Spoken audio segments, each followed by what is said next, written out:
Okay, so let's just polish off some of this algebra rules. So hopefully by now we kind of know that if I need to find this letter x, okay, I know I've written this as an equation now, but supposing I did this, all right, 20, that's the y of course now, equals 4x, okay, supposing it was that instead, I'd actually written in a number for y. Okay, what we do is, remember, we just divide by the number next to the letter to get to the x. Okay, so I divide by 4.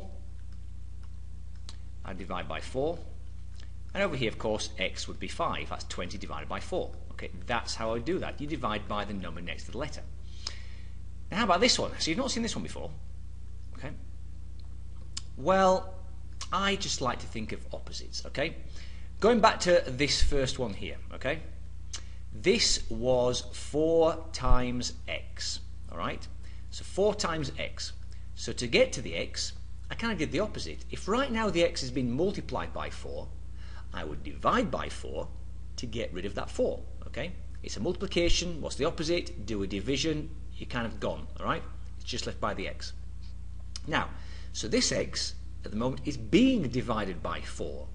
So how would I get rid of that? Think of the opposite. So right now it's being divided by 4. If I multiply by 4, so now I'm going to do this, multiply by 4, okay, then that's how to get rid of it, okay? Again, the opposite, again, 1 on top, 1 on bottom. Still, visually, there's 1 on top and 1 on bottom, kind of cancel each other out.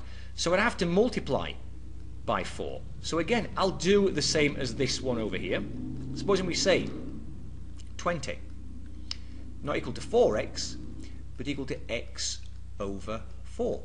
Okay, so as the last time I had to divide both sides by 4, and I got 5, this time I'm going to have to multiply both sides by 4. Okay, you can see that means I will cancel them. If I do it over here, you can see x is going to be 80, 4 times 20. Okay, so x equals 80 for this one. So kind of be aware of that, okay, because have a look at this down here. Here's the equation, y equals x over 4. So y equals x over 4. Now it says find x when y equals 2. Right, so I'm going to put the 2 here, that's the y, equals, I don't know what x is, but I know it's been divided by 4. Okay, that's how I set it up. Remember, it's the output that's 2. It's very easy for me to go, okay, when x is 2, what's 4 times 2? It's 8. Alright, but when you have to manipulate some of these equations, it gets a little bit harder. And here we go. So, to find x, I'm going to multiply by 4. Multiply by 4. Again, it's like saying, okay, great. So, x is going to be equal to, what's 4 times 2? It's 8. Okay? So, there we go.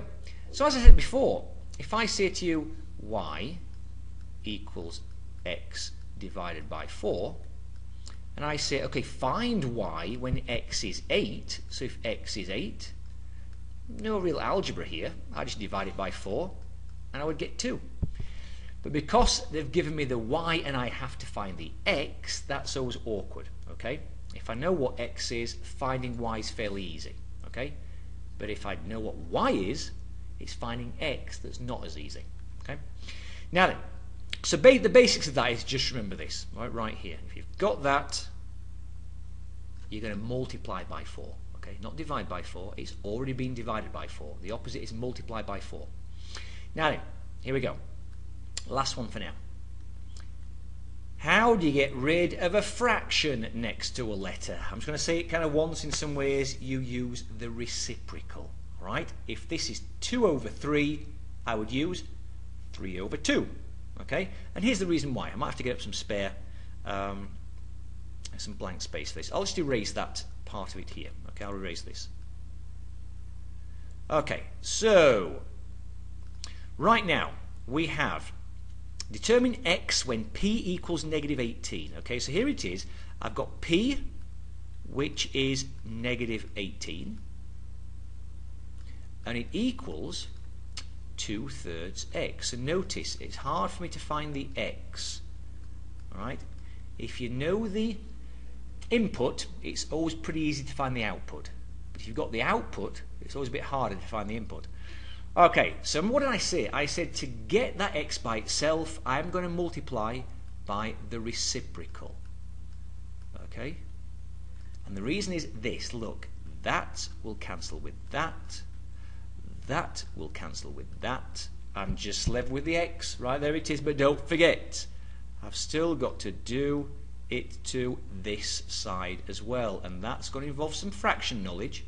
Okay, so remember, I had 2/3 x, so I used 3/2, both sides. Okay, everything's gone on the right apart from the x. If I write that 18/1, then if you want to just do it like this, 3 times -18 is -54. If I divide it by 2, the answer is going to be -27. But you can do this as well. Remember this? Divide by 2, I get 1. Divide by 2, I get 9. Okay. All is left with, well, it looks like there's 1 times 1 on the bottom, which is 1. 3 times -9 on the top, which is -27. No matter how you look at it, the answer is -27 because I use the reciprocal. Okay, maybe I should just do one more of those. So supposing you have this, how about 20 equals 4/5 x? Well then, I must be using 5/4 to cancel the 4/5, which is in the question. Again, that will have gone, that will have gone, that will have gone, that will have gone, but don't forget I need 5/4 on this side as well, because I used it on this side. Okay, but that one's gone, that one's cancelled. So again, if I put that over 1, then if you want to go 5 times 20 is 100, divided by 4, that's going to be x equals 25. Okay, x equals 25. But if you like doing this, okay, divide by 4 you get 1, divide by 4 you get 5. Then can you see just the numerator is 5 times 5, which is 25. Okay, sure, the denominator is 1 times 1, which is 1, but you don't really need it. Okay, there we go. So that's when you've got a fraction next to a letter. Use the reciprocal.